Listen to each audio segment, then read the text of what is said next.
George, obviously you're no stranger to awards and honors and things, but UFC Hall of Fame, what does that mean for you? It's the highest honor I can get, the cherry on the cake, I guess. Yeah, so I'm very, very happy. You know, it's a dream come true. We wonder because for fighters, I mean, you're fighting for championships, right? And you're fighting for money as well to take care of your career. But Yeah. something like this, is it still a special night in the career to know that, I mean, I guess this is an award that never goes away. You're part of this fraternity. Yeah, it's the highest honor someone can receive, especially when you retire, to be recognized, because that means you made a difference in your sport, you know. So it's just a dream come true. I'm so excited to be here tonight. It's awesome. You know, for you, obviously, you're an icon of your home country as well. So I'm curious. I mean, do you feel there's a responsibility for you to continue growing the sport even past your fighting days? I mean, you did such a great job during. I will never leave the sport. I will always be there and an advocate of trying to promote the sport and the benefit that it brings to society and individuals. Last thing I want to ask for you, I mean, obviously when you were fighting, you remember Dana used to say Canada's a mecca of mixed martial arts, you know, and that's kind of changed a little bit. Do you see a way that it can return to that, where Canada seems like a big home base for mixed martial arts in the UFC? It's always like every sport is a wave. It goes by cycle, you know. Sometimes you have some guys that comes out of certain country, then after a few years nothing happened, and then it comes back up, you know. That's how it is, you know. It's a question of timing. I was just very fortunate that when I was competing, I had great training partners: David Loiseau, Patrick Côté, Jonathan Goulet, Rory McDonald, Dennis Kang. I had so many, so it helps a lot to have these guys training with you, you know, when you're getting ready for a fight. What does it mean to you to have Gracie to be the guy who's going to induct you? It's was when they asked me who would be your number one choice out of everybody in the universe, in the world, to introduce you. I said it was Royce Gracie, because everything started for me with Royce Gracie when I first saw him on TV. When my friend ran that video and I watched the first UFC, I was a teenager. Everything changed. It changed my life in a split second. I right away knew that's what I wanted to do in my life, and he had a massive impact on my life. Being here today makes you think about fights that you wish you have done? Yes, but I'd rather not think too much about that, because living with regret is always bad. You know, I try to make the most of it. Everything is a question of timing, you know, and most importantly, I'm very healthy. I can retire with all my health.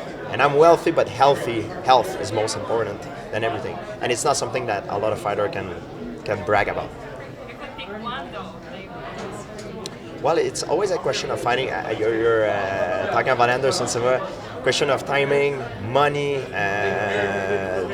the talk of that fight. You know, it was a lot of things that could have been done to make it happen, and it did not happen. So the Khabib too, a lot. It could have been happening, but it did not happen, and I don't want to go back and talk about it. People knows the integer of that, but yeah, it's unfortunate, but at the same time, I'm glad with how things turns out. Well, let's discuss it about what did you think of Anderson? When you John Jones? It was incredible. What an inspiring performance.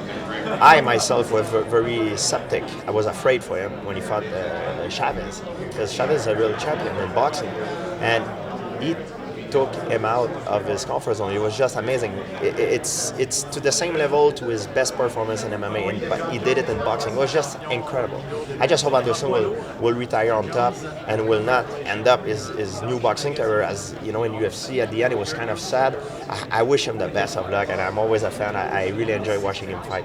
As a fan, I want him to keep going, but as a human being, nobody can beat time, and I just hope he's healthy, happy, and wealthy, and everything. He can take care of his loved one. What do you expect to see from Nick Diaz this weekend? I think a lot of That's a big X factor.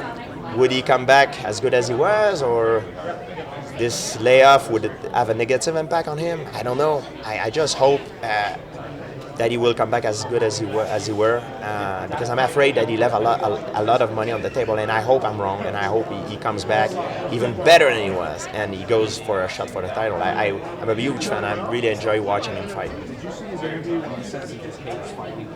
I can relate to that. I hate fighting as well. I hate it. I did it because I use that as a benchmark to get me to where I want to get to in life. I don't like fighting. It's the worst day of my life, the day that I fight. But I use that because to get me in life, because I love the freedom, the health, the fitness, the wealth, the access of things that other people does not have. So there's a lot of good advantage, but you need to pay the price. Sometime a few times a year if you want to be a fighter among the elite. Thank you guys. Real quick, any more appearances from Vetrov, the Leaper? Well, I hope so. I don't know if he die or not. He can make a new universe. I think he can come back. I don't think he's dead. There is a multiverse coming. He might come back. I'm sure he will. Cross my finger.